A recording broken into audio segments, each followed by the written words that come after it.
अभिनंदन, आभार। मैं दिनेश अपने यूट्यूब चैनल एग्जाम्बिया में आपका स्वागत करते हैं। आज हम लोग बात करने जा रहे हैं भाषा के विकास के बारे में। सबसे पहले हम लोग देखेंगे भाषा होती क्या है, फिर हम लोग देखेंगे भाषा किस धातु से बनी हुई है, तत्पश्चात देखेंगे भाषा के कितने प्रकार होते हैं। उसके बाद में देखेंगे जो बहुत ही महत्वपूर्ण भाग होगा आपका, हिंदी शब्द की उत्पत्ति कैसे हुई और इस शब्द का अर्थ क्या होता है। जो भी आपकी परीक्षाएं हो रही हैं, हर परीक्षाओं में यहां से पूछा जाने वाला बहुत ही महत्वपूर्ण भाग है। वो चाहे आपका लेखपाल की परीक्षा हो, टीटी की परीक्षा हो, यूपीएसआई की परीक्षा हो, टीजीटी हो, पीजीटी हो, आईएएस हो, पीसीएस हो, जहां पे कंपलसरी हिंदी पूछी जा रही है, वहां से ये प्रश्न आपसे पूछे जा रहे हैं। आइए अविलंब हम लोग प्रारंभ करते हैं सबसे पहले भाषा के बारे में, और आप बने रहिए, देखेंगे कि आपका एक भी प्रश्न हम मिस नहीं होने देंगे। इस बात की जो है दावा है दोस्त आपसे। हम लोग सबसे पहले बात करने जा रहे हैं, एक हमारे पास शब्द है भाषा। भाषा शब्द संस्कृत के भाष धातु से बना हुआ है, और भाष का मतलब होता है हिंदी में संप्रेषण। संप्रेषण, जिसको इंग्लिश में हम अगर लिखें तो आपके लिए सुविधा रहेगा, जिसको हम बोलते हैं कम्युनिकेशन। हम इसको हिंदी में संप्रेषण बोलते हैं, इंग्लिश में इसको कम्युनिकेशन बोलते हैं। और ये संप्रेषण शब्द ये संस्कृत के भाष धातु से आया हुआ है। तो यहां पर एक जब शब्द हमको प्राप्त हो गया संप्रेषण, तो संप्रेषण से तात्पर्य हो गया कि हम लोग जब बातचीत आपस में करते हैं, एक दूसरे के विचारों का आदान प्रदान करना। तो इस तरह से हम कह सकते हैं भाषा वह माध्यम है जिसके द्वारा हम अपने आचार, अपने विचार, अपने भावनाओं को व्यक्त करते हैं। समाज की जो पहली मूलभूत चीज होती है, जो समाज का निर्माण करती है, वो समाज का निर्माण भाषा ही करती है। अगर आपने समाजशास्त्र पढ़ा होगा तो समाजशास्त्र में एक चीज बताया होगा, अगर कहीं पर 10 लोग बैठे हुए हैं, इन 10 लोगों के बीच में कोई भी वार्तालाप नहीं हो रहा है, तो इसको समाज नहीं कहा जाएगा, इसको सिर्फ भीड़ कहा जाएगा। इसको समाज के लिए आवश्यक होता है कि इनके बीच में आपस में संवाद हो रहा हो, आपस में बातचीत हो रहा हो। तो जब बातचीत होगी तो बातचीत के लिए हम जो अपनी भावनाओं को बताएंगे, अपने आपके विचारों को व्यक्त करेंगे, तो विचारों को व्यक्त करने के लिए एक तरह से हमारे पास में एक माध्यम होना चाहिए, और वो माध्यम क्या होती है? आपकी भाषा होती है। भाषा का जब भी आप जिक्र करेंगे तो भाषा में हमेशा 2 पक्ष होंगे। एक पक्ष होता है प्रेषक और दूसरा होता है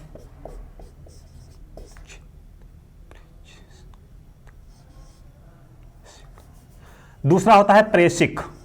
ये आपके 2 पक्ष हमेशा होते हैं। प्रेषक ये एक तरह से वक्ता होता है। भाषा के लिए सबसे पहली चीज आपके बोलने वाला चाहिए, और बोलने वाले के बाद में आपके पास में रिसीवर चाहिए, जो आपके शब्दों को रिसीव करता है। तो इस प्रकार से हम कहते हैं कि भाषा वह माध्यम होती है जिसके माध्यम से हम अपने आचार, विचार और व्यवहार को व्यक्त करते हैं, उसको हम भाषा बोलते हैं। भाषा भाष धातु से बनी है, जिसका तात्पर्य संप्रेषण होता है। इंग्लिश में इसको कम्युनिकेशन कहते हैं। भाषा जो होती है, भाषा के 3 रूप प्रचलित हैं। पहला होता है लिखित भाषा, दूसरा होता है मौखिक भाषा, तीसरा होता है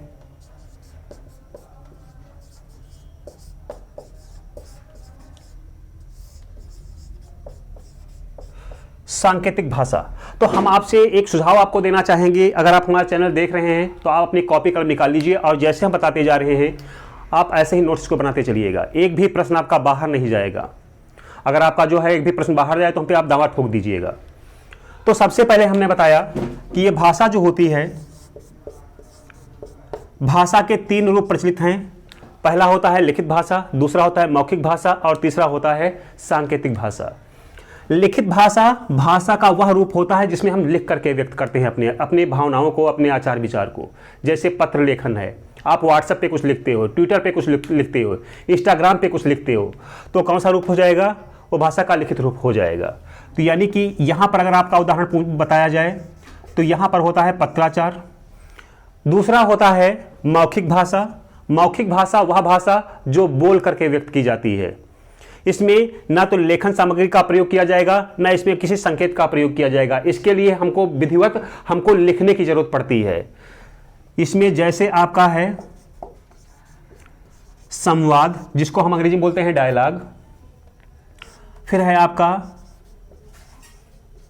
चर्चा या परिचर्चा, फिर आपका है संगोष्ठी।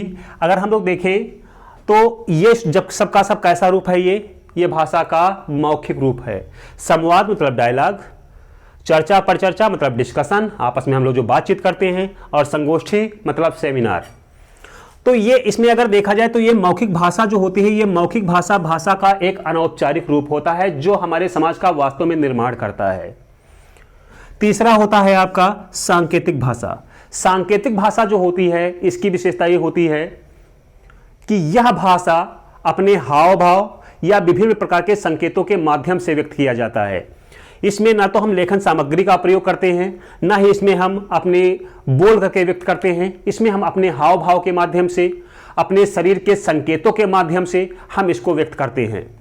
यह भाषा विशेष रूप से जो आपके गूंगे बहरे होते हैं, ये उनके लिए ज़्यादा हितकर मानी जाती है। वैसे इस भाषा का अगर हम लोग देखें तो इस भाषा का प्रयोग सामान्य व्यक्ति में हर कोई करता है। जैसे अगर आप जो है फेसबुक पर किसी ने आपको कोई चीज़ समझ में आया तो आपने क्या कहते हैं थंब बना दिया, मतलब को जो है आपको ये पसंद आया।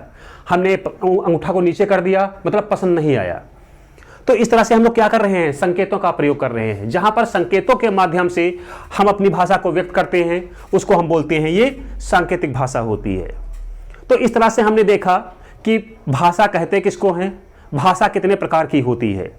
अब यहां से हमारा एक नया सफर शुरू होता है जिसको हम बोलते हैं हिंदी शब्द की उत्पत्ति कैसे हुई, इस शब्द का अर्थ कैसे होता है, ये शब्द बना कैसे, इत्यादि इत्यादि जिन प्रश्नों का उत्तर हमारे लिए जान लेना बहुत आवश्यक है।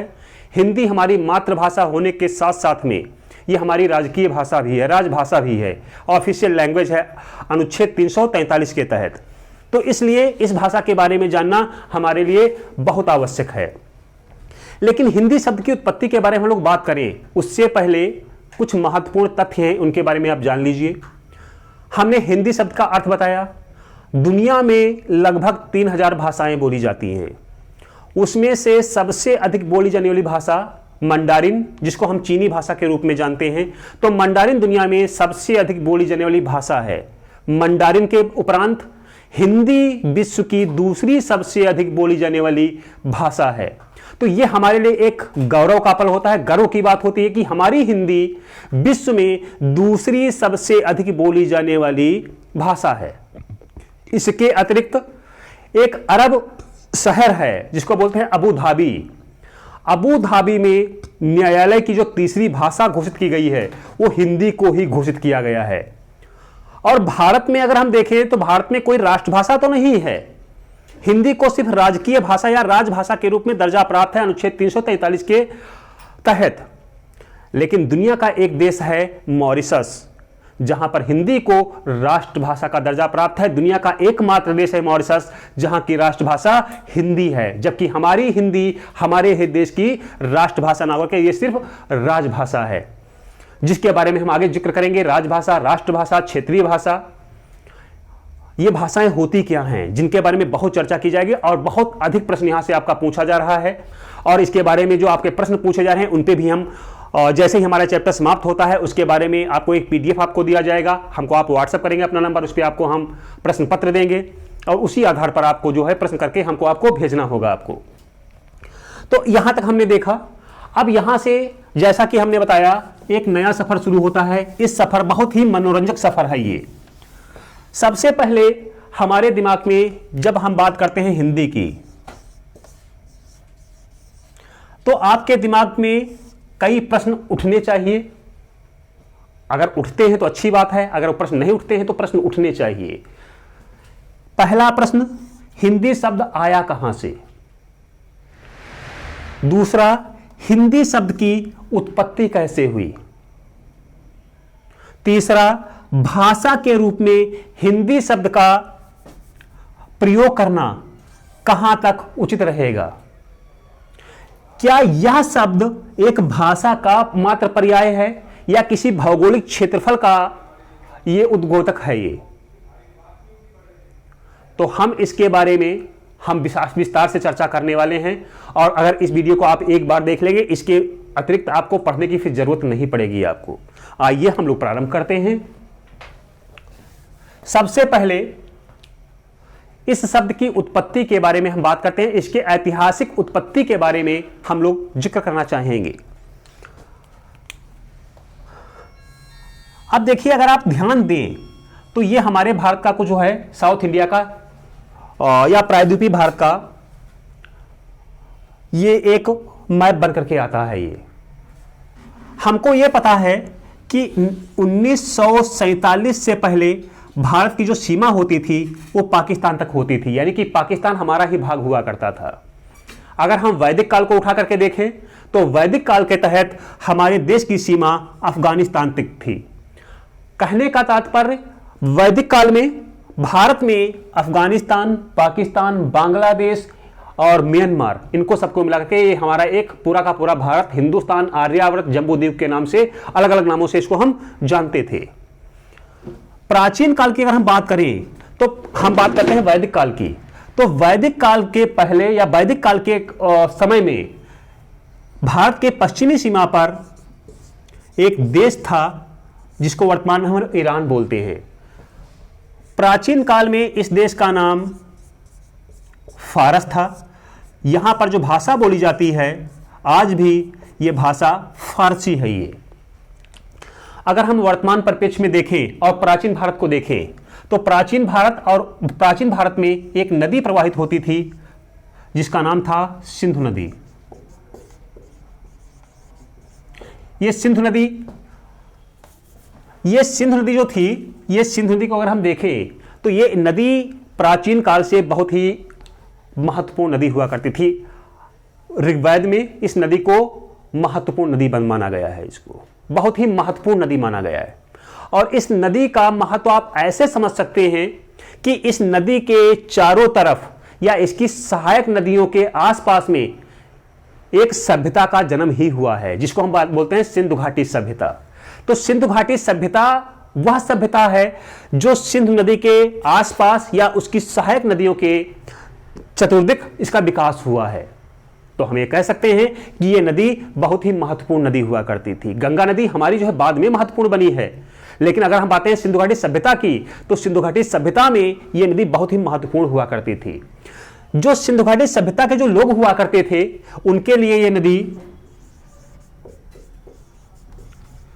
धार्मिक महत्व रखती थी, आर्थिक महत्व रखती थी और सामाजिक महत्व रखती थी। यानी कि यह नदी हर दृष्टि से हम भारतीयों के लिए या सिंधु घाटी सभ्यता के लिए बहुत ही महत्वपूर्ण होती थी। सिंधु घाटी सभ्यता के लोग सुबह उठते थे, इसी नदी में नहाते थे और नहाने के बाद में सूर्य को अर्घ्य देते थे। तो एक इसका धार्मिक महत्व इसका हो गया।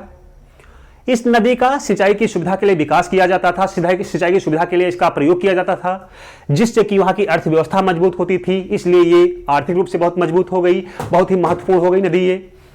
उसके बाद में जो ये नदी जो थी ये सिंधुवासियों के लिए पीने के लिए पानी उपलब्ध करवाती थी, पेयजल उपलब्ध करवाती थी। तो एक तरह से ये समाज के लिए भी बहुत महत्वपूर्ण नदी हुआ करती थी। अगर हम ऋग्वेद को उठा करके देखें या सिंधु घाटी सभ्यता के इतिहास को उठा के देखें तो इस बात के हमको प्रमाण मिलते हैं कि भारत का फारस के साथ में प्राचीन काल से ही व्यापारिक संबंध रहा है। अगर हम यहां देखें तो यहां पर आपका अरब सागर है, यहां पर हिंद महासागर है,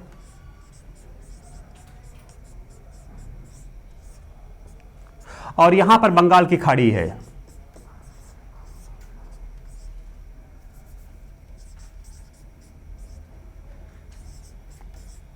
ये कंडीशन देखें तो दक्षिण भारत का ये जो क्षेत्र है तीन तरफ से जल से घिर गया है ये, और जो क्षेत्र तीन तरफ से जल से घिरा होता है उसको बोलते हैं प्रायद्वीप।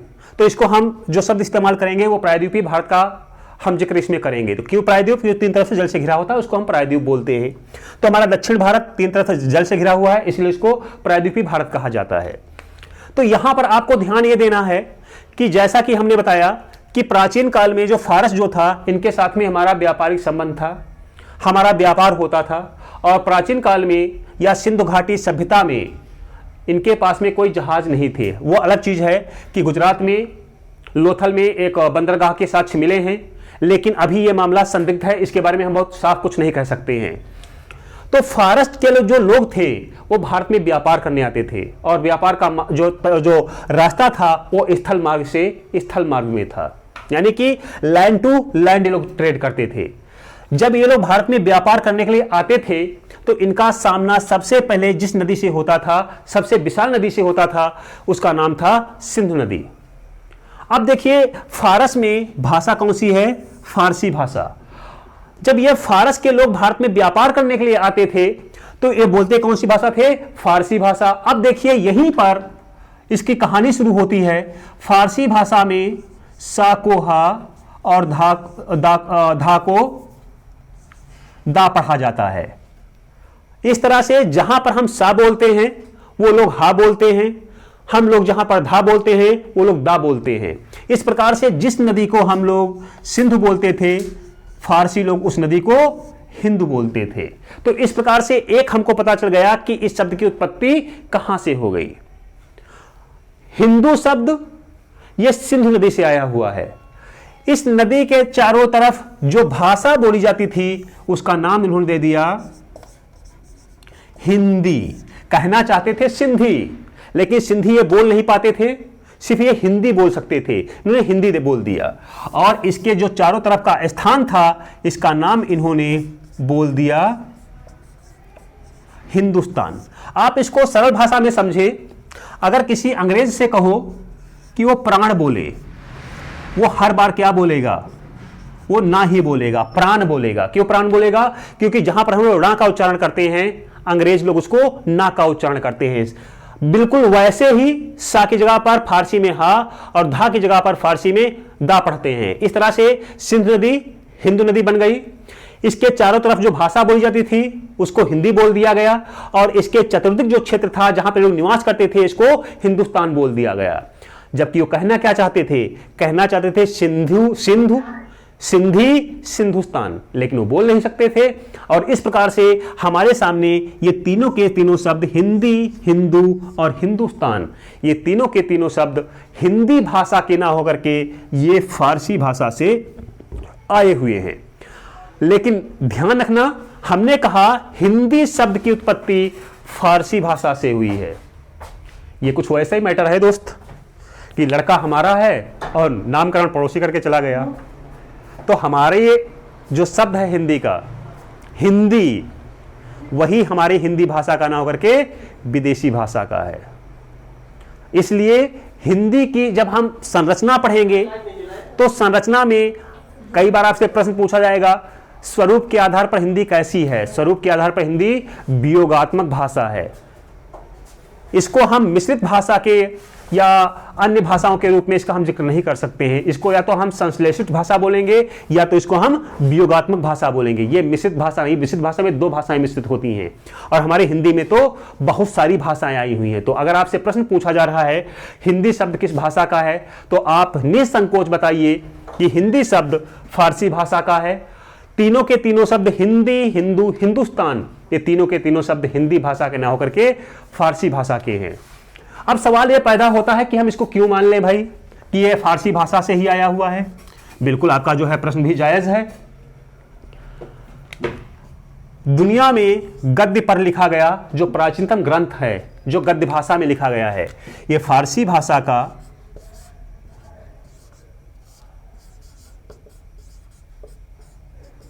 जिंद अवेस्ता है। ये दुनिया का माना ऐसा जाता है कि दुनिया में पहला गद्य ग्रंथ जो लिखा गया है वो गद्य ग्रंथ जिंद अवेस्ता को ही लिखा गया है। और जिंद अवेस्ता में जहां तक हमको जानकारी है कि इस जिंद अवेस्ता में लगभग 1500 बार हिंदी, हिंदू, हिंदुस्तान शब्द का प्रयोग किया गया है। तो जब उन्होंने बोल रहे थे जो है हिंदू, हिंदी, हिंदुस्तान, तो इस प्रकार से जब इसका ऐतिहासिक वर्णन शुरू किया गया तो इसकी साम्यता सिंधु नदी से लगाई गई। तो इस प्रकार से अगर हम पूछते हैं कि हिंदू शब्द, ये हिंदू किसी धर्म का पर्याय नहीं है, ये एक भौगोलिक क्षेत्र का परिचायक है, ये एक भूगोल का परिचायक है, ये किसी धर्म का परिचायक नहीं है। ये इसलिए बोलते हैं हिंदू एक राष्ट्रीयता है, हिंदू कोई धर्म नहीं है।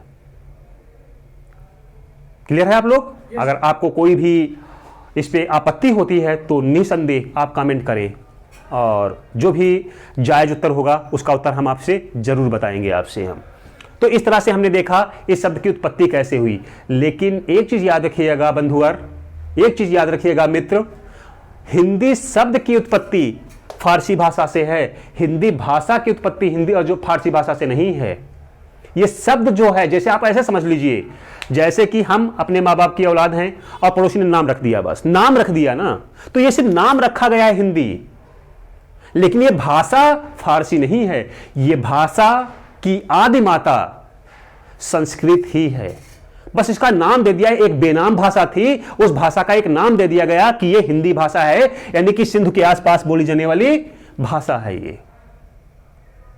क्लियर? चलिए आगे हम बात करते हैं। अब तो हमने ये देखा कि हिंदी शब्द की उत्पत्ति हुई कैसे। अब उसके बाद में हम लोग बात करते हैं भारत में भाषा के विकास के बारे में। अगर हम इतिहास को उठा के देखें, प्राचीन भारत को उठा करके देखें, तो प्राचीन भारत के तहत भारत में दो हमको प्राचीनतम भाषाएं प्राप्त होती हैं। ये दो भाषाएं हैं, एक आपकी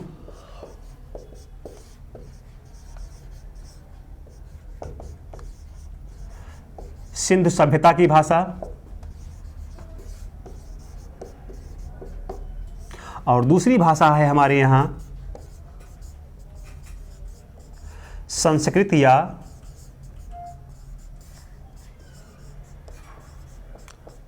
आर्य भाषा। ये दो तरह से हमारे यहाँ प्राचीन भाषाएं हमको ज्ञात होती हैं, जो हमको जानकारी प्राप्त होती है। अगर हम सिंधु घाटी सभ्यता की भाषा की बात करें तो ये 2021 चल रहा है। सिंधु घाटी सभ्यता की खोज 1921 और 22 में दयाराम साहनी ने किया था। 1921 और 22 से लगातार ये प्रयास किया जा रहा है कि इसकी भाषा को पढ़ने की कोशिश की जा रही है, लेकिन इस भाषा को अभी तक हम पढ़ने में सफलता हासिल नहीं कर पाए हैं। इसकी पहली दिक्कत यह है कि यहां पर जो भाषा का रूप है वो भाषा का रूप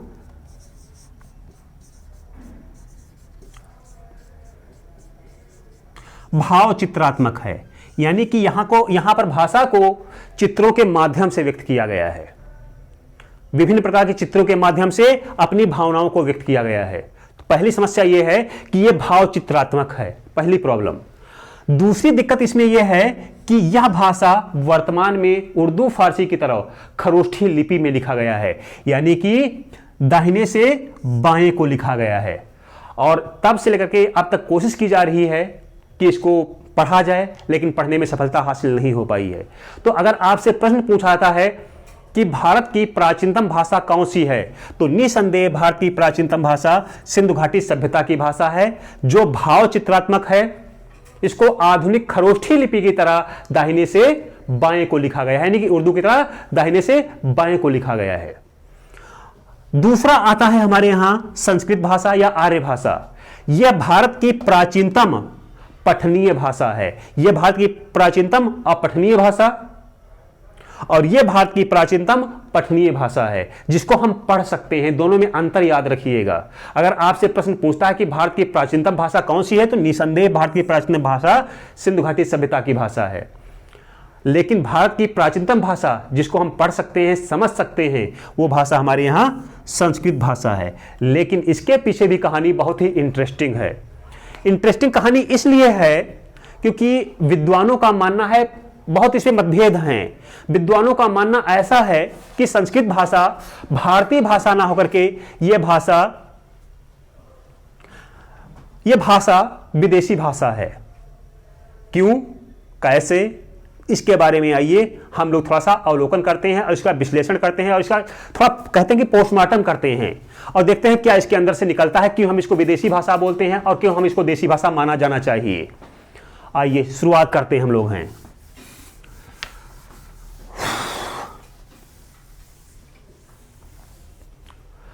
देखिए, जैसा कि हमने अभी आपको बताया था, अगर हम अपने भारत की बात करें, ऐसा विद्वानों का मानना है जिसके बारे में हम जिक्र करने जा रहे हैं।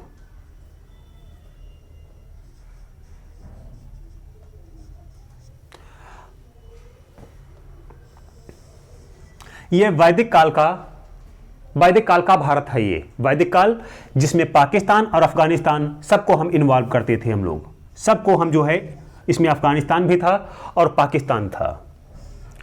अभी हमने बताया वर्तमान में यहां पर एक देश है ईरान। प्राचीन काल में इसी को हम लोग फारस के नाम से जानते थे हम लोग। इतिहासकारों का मानना है, इतिहासकार में जो सबसे बड़े इतिहासकार हुए हैं वो आपके हुए हैं मैक्स मूलर। ये जर्मनी के एक इतिहासकार हैं मैक्स मूलर। इन्होंने ये कहा है कि भारत में जो आर्य हैं ये आर्य मध्य एशिया के निवासी थे, इनका मूल स्थान भारत नहीं है। उसके कई कारण हैं, लेकिन ये ऐतिहासिक परिप्रेक्ष्य में आपको पढ़ना होगा। जब रस्तोगी सर आपको पढ़ाएंगे तो आपको बताएंगे इसके बारे में पूरी कहानी आपको।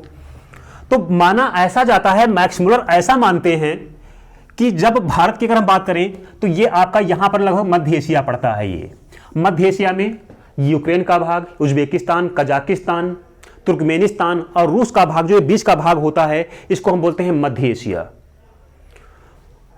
मैक्स मूलर का ऐसा मानना है कि ये हमारा मध्य एशिया है, ये हमारा यहां पर, इसको आप समझ लीजिएगा, यहां पर हम मान लेते हैं, इसको दिख रहा है, ये यहां पर ये मध्य एशिया है। और मध्य एशिया के जो मूल निवासी थे ये आर्य हुआ करते थे। और विद्वानों का ऐसा मानना है, विशेष रूप से मैक्स मूलर का, ये यहां पर आपकी नर्मदा नदी है। नर्मदा नदी वह नदी जो उल्टी दिशा में भारत में बहने वाली सबसे लंबी नदी है। और जो भारत के जो मूल निवासी थे ये द्रविड़ थे, ऐसा माना जाता है ना। हम इस पे, इसके ऐतिहासिकता पे कोई सवाल उठाने वाले हम कुछ नहीं होते, क्योंकि हम बहुत छोटी सी चीज़ हैं, इसलिए हमें इसे इतिहास के जो हमने पढ़ा हुआ है उसी के बारे में हम लोग जिक्र कर रहे हैं। तो माना ऐसा जाता है जो भारत के जो मूल निवासी थे ये भारत के द्रविड़ लोग जो है मूल निवासी हुआ करते थे। अब देखिए, दो सभ्यताएं, भारत में द्रविड़ और मध्य एशिया में आर्य। अगर हम प्राचीन काल की बात करें तो प्राचीन काल में मनुष्य की 3 आवश्यकताएं थी मात्र। कौन कौन 3 आवश्यकताएं थी? उनको खाने के लिए खाना चाहिए था, पीने के लिए पानी चाहिए था और जानवरों के लिए चारा चाहिए था। क्योंकि हमको ये पता है कि प्राचीन काल में ये लोग यायावर जीवन था। यायावर मतलब क्या है? एक जगह पर टिकते नहीं थे ये लोग, एक स्थान से दूसरे स्थान पर लोग भ्रमण करते रहते थे। तो ऐसी स्थिति में ये लोग क्या करते थे? खाना, पानी और चारा, 3 चीजें आवश्यकता हुआ करती थी, वो चाहे भारत में द्रविड़ हो या मध्य एशिया के आर्य हो। अगर हम भारत को देखें तो भारत का जो उत्तर भारत का जो मैदान बना हुआ है ये दुनिया के सबसे उपजाऊ मैदानों में से एक मैदान है।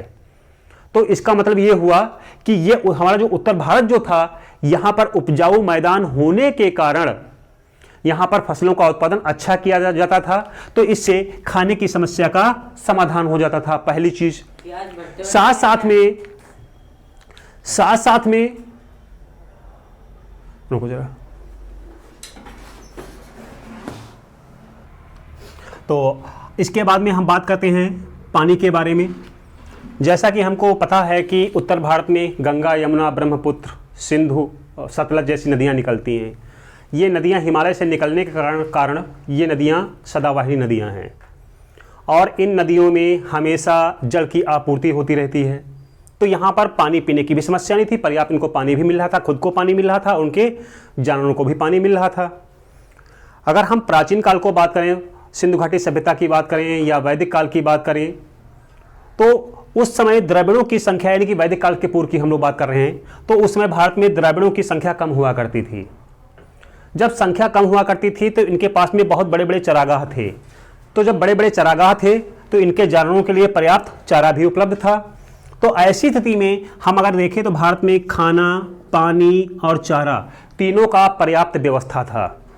जब इनके पास में पर्याप्त व्यवस्था था, यानी कि हम कह सकते हैं कि जो मूलभूत संसाधन होते हैं प्राचीन काल में किसी व्यक्ति के लिए, वो तीनों के तीनों संसाधन द्रविड़ों के पास में उपलब्ध थे। अब उसके अगेंस्ट हम लोग चलते हैं आर्यों के पास में। जैसा कि हमने बताया, जर्मन के विश्वविख्यात इतिहासकार मैक्स मुलर का ऐसा मानना है कि भारत में आर्य मध्य एशिया से आए थे। इसके उन्होंने बहुत सारे कारण गिनाए हुए हैं, और जो कारण उन्होंने बताया हुआ है वो कारण सबके सब लॉजिकल कारण हैं, वो सब तार्किक कारण हैं। उसको हम थोड़ा सा आपको एक्सप्लेन आपको कर दें। दुनिया में एक तानाशाह जर्मनी में हुआ था जिसका नाम था हिटलर। हिटलर स्वयं को आर्य कहने में गौरवान्वित महसूस करता था, पहला कारण। और दूसरा, इसके जो झंडे पर जो निशान बना हुआ था वो निशान स्वास्तिक का बना हुआ था। और स्वास्तिक जो है ये एक ऐसा चिन्ह है जो आर्यों के लिए बहुत ही एक पवित्र चिन्ह माना गया है ये।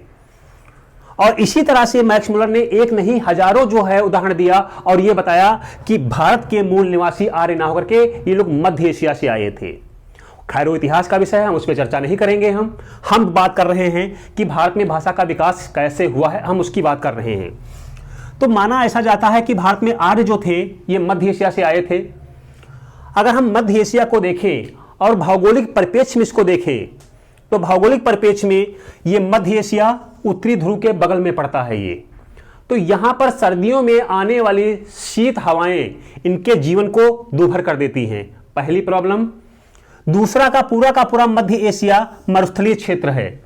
मरुस्थलीय क्षेत्र होने के कारण यहां पे बारिश बहुत कम होती है, चरागाह नहीं है, यहां पर जो है पानी की बहुत ही नितांत कमी है। तो ऐसे में होता क्या था कि आर्यों के अपने कबीले होते थे। ये कबीले इसलिए होते थे क्योंकि ये आपस में पानी के लिए झगड़ा करते थे, क्योंकि पानी इनके पास में बहुत ही एक तरह से दुर्लभ चीज हुआ करती थी। तो ये लोग क्या करते थे कि पानी यानी कि जो जलाशय थे, तालाब थे, उन तालाबों पर अधिकार करने के लिए कबीलों में आपस में झड़प हुआ करती थी। तो इससे क्या होता था कि ये झड़प में जो जीतता था वो लोग अपना पानी के तालाब पर कब्जा कर लेते थे। पहली दिक्कत, जब यहां पर आपका मरुस्थलीय क्षेत्र था, तो मरुस्थलीय क्षेत्र होने के कारण यहां पर कोई उपजाऊ जमीन नहीं थी, तो खाने के लिए खाना भी इनके पास में नहीं था। तो ये लोग क्या करते थे, ये जानवरों का शिकार करते थे। ये लोग शिकारी थे। जब ये लोग शिकारी थे तो शिकार जो है, जो जानवर जो होता था इनसे तेज भागता था। तो इन्होंने क्या किया, इन्होंने घोड़े को पालतू बनाना शुरू कर दिया। जब घोड़े को पालतू बनाया तब भी इनकी समस्या का समाधान नहीं हुआ, तो इन्होंने क्या किया, हथियार का निर्माण किया। हथियार में आपका धनुष, तीर, भाला, बर्छी, कटार, इस ऐसी चीजों को आविष्कार किया जिससे कि शिकार को आसानी से मारा जा सके और जो शिकार होता था उसके छोटे छोटे टुकड़े किए जा सके। तो इस तरह से इनके पास में तेज चलने वाले घोड़े जिसे उन्होंने पालतू बना लिया। दूसरा, इनके पास में खतरनाक हथियारों का निर्माण किया इन्होंने। और जब आपस में लड़ते थे तो लड़ते लड़ते लोग क्या हो गए, और हथियार जो है शिकार का पीछा करते करते ये लोग क्या हो गए कि बहुत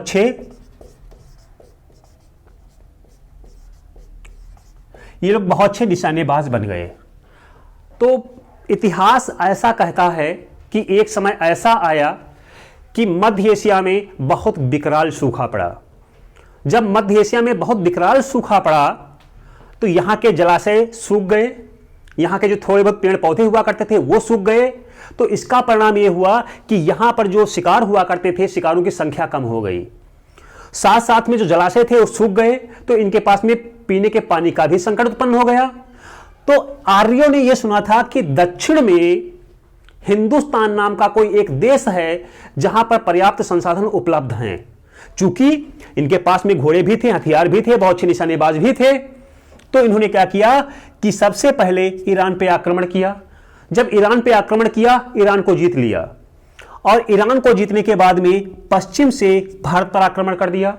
जब भारत में आर्य नहीं थे तो पूरे भारत पर द्रविड़ों का अधिकार हुआ करता था। जब इन्होंने भारत पर आक्रमण किया, किसने, आर्यों ने, तो द्रविड़ों के पास में दो रास्ते थे। एक तो रास्ता इनके पास में था कि आप आर्यों से युद्ध करिए और मारे जाइए। क्यों? क्योंकि ना तो आपके पास में कोई हथियार थे आधुनिक, और ना ही लड़ने का आपको कोई तजुर्बा था, कोई अनुभव था आपके पास में। और दूसरा रास्ता इनके पास में यह था कि बिना युद्ध करिए ये लोग पीछे हटना शुरू हो जाएं। तो इन्होंने दूसरे विकल्प का चयन किया और बिना विरोध के ये लोग धीरे धीरे पीछे हटना शुरू हो गए। इतिहासकार ऐसा बताते हैं कि जब भारत में आर्य बढ़ते चले गए और द्रविड़ जो है ये पीछे हटते चले गए, और एक समय ऐसा आया कि पूरे उत्तर भारत पर आर्यों ने अपना अधिकार कर लिया और दक्षिण भारत में द्रविड़ चले गए। इन दोनों के बीच में जो एक सीमांकन हो गया, वो सीमांकन किसने, कौन सी हुई? वो नर्मदा नदी ने एक सीमा बना दिया। उत्तर भारत में आर्य संस्कृति और दक्षिण भारत में द्रविड़ संस्कृति का जन्म हुआ। अब यहां पर एक प्रश्न यह उत्पन्न होता है कि जब आर्य उत्तर भारत पर अधिकार करके उत्तर भारत को जीत सकते थे, तो दक्षिण भारत पर उन्होंने आक्रमण क्यों नहीं किया? बहुत ही एक व्यवहारिक प्रश्न है, आपके समझिए। अगर हम लोग देखें, जैसा कि हमने पूर्ववत बताया, प्राचीन काल में आदमी की खाना, पानी और चारा की ही आवश्यकता थी, चौथी कोई आवश्यकता इनकी नहीं होती थी। इन लोगों का जीवन यायावर था, जहां पर एक जगह पे लोग टिकते नहीं थे। अगर हम साउथ इंडिया को देखें, दक्षिण भारत को देखें, प्रायद्वीपीय भारत को देखें, तो यह पूरा का पूरा भाग चट्टानों का बना हुआ है। चट्टानों से बना होने के कारण यहां पर ऐसी कोई नदी नहीं है जो पूरे के पूरे साल जिसमें पानी रहता हो। तो यहां पर चट्टानी भाग होने के कारण यहां पर मैदान नहीं थे, इसलिए चारा नहीं था। मैदान नहीं थे, इसलिए पर्याप्त खाने की व्यवस्था नहीं थी। चूंकि नदियां मौसमी थी, इसलिए भी पानी की व्यवस्था नहीं थी। जब आर्यों को यह लगा कि दक्षिण भारत को जीतने का कोई मतलब नहीं बनता है, तो उन्होंने क्या किया कि दक्षिण भारत में जाना मुनासिब ना समझ करके उत्तर भारत में इन्होंने सिर्फ अपना अधिकार और अपना साम्राज्य स्थापित कर लिया। जब भारत में एक बार आर्य आए, तो उन्होंने यह देखा कि जिन संसाधनों के लिए मध्य एशिया में मारामारी मची हुई है, एक दूसरे की जान जा रही है, कौन कौन से? खाना, पानी और चारा, और उसमें जो सबसे प्रमुख था वो आपका था पानी। तो जब इन्होंने देखा कि यहां पे पानी को कोई पूछने वाला ही नहीं है, गंगा का पानी बह रहा है, यमुना का पानी बह रहा है, ब्रह्मपुत्र का पानी बह रहा है, सिंधु नदी का पानी बह रहा है, कोई पूछने वाला ही नहीं इसको है। तो जब इनको यह देखा कि यहां पर इतने संसाधन उपलब्ध हैं, तो एक बार भारत में आने के उपरांत ये लोग भारत से कभी वापस नहीं गए। लेकिन प्रारंभ में आर्यों की जनसंख्या कम थी, तो इन्होंने क्या किया कि द्रविड़ों को गुलाम बनाना शुरू कर दिया। लेकिन गुलामी की बात हम बाद में करेंगे। सबसे पहले हम बात करने जा रहे हैं भाषा और भाषा के विकास के बारे में। जब कहीं पर भारत में जब आर्य आए, तो आर्यों के साथ में आर्य अपने साथ में अपने सिर्फ शरीर को लेकर के नहीं आए थे, वो अपनी भाषा, अपनी तहजीब, अपने रीति रिवाज, यानी कि सब कुछ साथ में लेकर के आए थे। अब सिंपल आप सोचिए, जैसे अगर हमारे यहां कोई व्यक्ति गांव से शहर आता है, तो शहर में आने के उपरांत उसके कपड़े तो बदल जाते हैं, लेकिन उसका हाव भाव, उसका व्यवहार, उसके तीज त्योहार उसके गांव के ही रहते हैं, है ना। तो उसी प्रकार से जब भारत में आर्य आए, तो आर्यों के साथ में उनके तीज त्योहार आए, उनकी भाषा आई। इनके साथ में जो भाषा आई उसका नाम दिया गया संस्कृत भाषा। संस्कृत भाषा, जिसको देवों की भाषा कहा जाता है, इसके बारे में हम आगे वर्णन भी करेंगे, इसके बारे में हम लोग बात भी करेंगे। उसके बाद में क्या हुआ कि हमको संस्कृत के दो रूप दिखाई पड़ते हैं, और कोई भी भाषा होती है हमेशा उसके दो रूप ही होते हैं। एक आपका संस्कृत है वैदिक संस्कृत, दूसरी है लौकिक संस्कृत।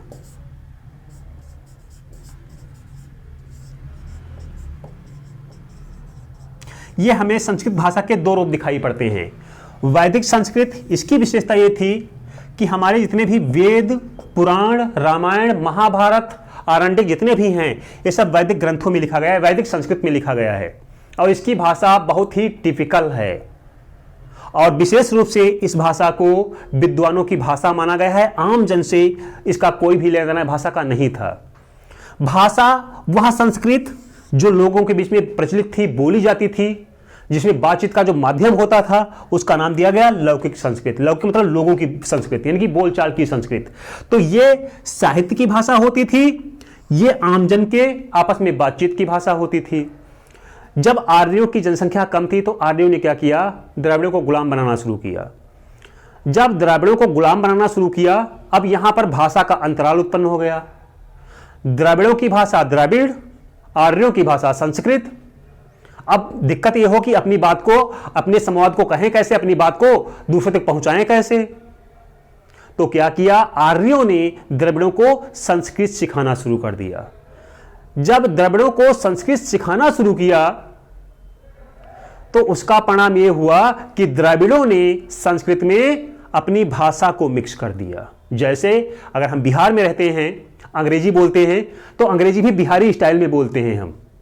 अगर आप दिल्ली में रहते हैं तो भी हम अगर इंग्लिश बोलते हैं तो अपने देसी अंदाज में बोलते हैं। यानी कहने का मतलब यह होता है कि जब भी कोई विदेशी भाषा आती है तो उसमें क्षेत्रीयता का प्रभाव होगा ही होगा।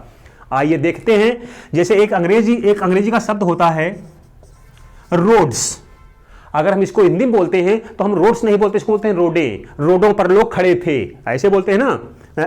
यानी कि विदेशी भाषा में अपनी भाषा का मिश्रण। तो क्या किया कि द्रविड़ों ने संस्कृत में अपनी भाषा को मिक्स कर दिया। जब अपनी भाषा को मिक्स कर दिया तो एक भाषा का नया रूप तैयार हो गया, जिसमें एक देशी भाषा और एक विदेशी भाषा यानी कि संस्कृत भाषा। और इसका नाम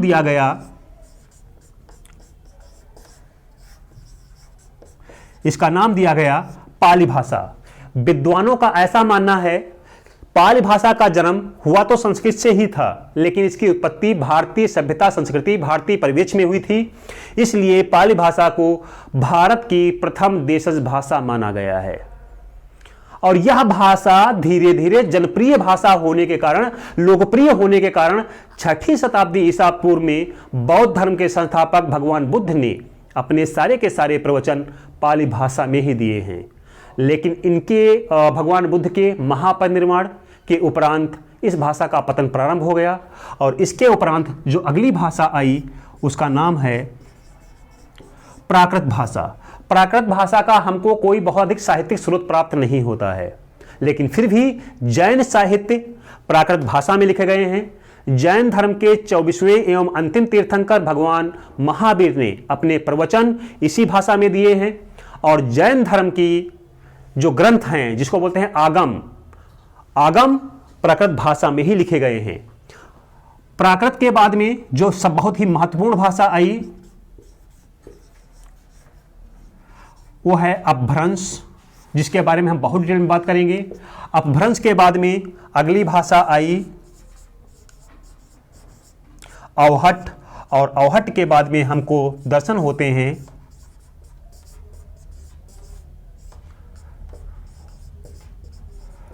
खड़ी बोली, हिंदी के दर्शन होते हैं। तो आप में कई बार प्रश्न आपसे पूछा जाएगा कि भारत में भाषा के विकास का क्रम सही कौन सा है। तो विकास के क्रम में संस्कृत, पाली, प्राकृत, अपभ्रंश, अवहट और खड़ी बोली। अगर इसमें से आपके दोनों दे दिए गए हैं तो इसमें आपका लौकिक संस्कृत को माना जाएगा। तो हमने यह देखा कि भारत में भाषा के विकास का सही क्रम क्या है। तो हमने अभी तक का जो सफर तय किया, जहां तक हम लोगों ने देखा, अगर इसमें कोई भी आपको आपत्ति है निसंदेह आप हमको कमेंट करिए, जहां तक संभव हो सकेगा वहां तक आपको जवाब दिया जाएगा। तो आज तो है हम यहीं पे अपने क्लास को रोकते हैं। हमने ये देखा यहां तक कि संस्कृत शब्द की उत्पत्ति कैसे हुई, हिंदी शब्द की उत्पत्ति कैसे हुई, भाषा के विकास कैसे है हुआ, भाषा कहते किसको है, भाषा के कितने प्रकार होते हैं, इत्यादि इत्यादि। और जो कल हमारा लेक्चर होगा वो लेक्चर होगा संस्कृत भाषा, और इसके बारे में विस्तृत वर्णन करेंगे हम लोग। और यहां से अगर आप विगत वर्षों की परीक्षाएं देखेंगे तो यहां से आपके प्रश्न बहुत पूछे गए हैं। जैसे कि अभी आपका जो है परीक्षा हुई थी आपकी टेट एग्जाम में, तो एक सिंपल सा प्रश्न पूछा गया था, निम्नलिखित में से किस भाषा को छांदस भी कहा जाता है। लेकिन दिक्कत यह थी, ये तो बच्चों को पता था कि संस्कृत भाषा है, लेकिन उसमें वैदिक संस्कृत भी दिया था और लौकिक संस्कृत भी दिया हुआ था। या पूछ लेते हैं इनमें से किस भाषा को यास्क कहा जाता है, या आपसे पूछ लेते हैं कि पाणिनि ने इनमें से किस भाषा को भाषा के नाम से पुकारा है? तो इन सब सवालों का जवाब आपको हम कल देंगे। नमस्कार, देखते रहिए हमारे चैनल को।